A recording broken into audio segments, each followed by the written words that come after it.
El reconeixement de Girona i la Costa Brava com a destins turístics està agafant cada vegada més revolada internacional. Des de l'octubre de l'any passat fins ara, el reconeixement i les ressenyes referents al nostre territori s'han fet palès en fins a 4 publicacions internacionals, que sumen fins a 5 mencions, dues de les quals destaquen la Costa Brava com a destinació de golf. La darrera, però, ha estat la revista nord-americana National Geographic, que després d'haver fet una menció al novembre, hi torna ara incloent Girona i la Costa Brava en una nova llista dels millors viatges per fer aquesta primavera.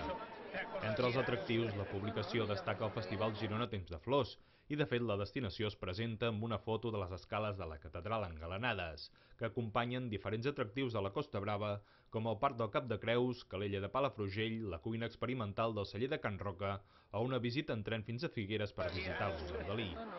La inclusió a la llista, on també hi apareix Washington, Gal·les, Àustria, Turquia, Xile i Noruega, entre d'altres, és resultat de la valoració positiva dels editors de la versió digital de la revista, entre els quals hi ha la periodista Marilyn Terrell, que va visitar Girona l'any passat coincidint amb el Temps de Flors.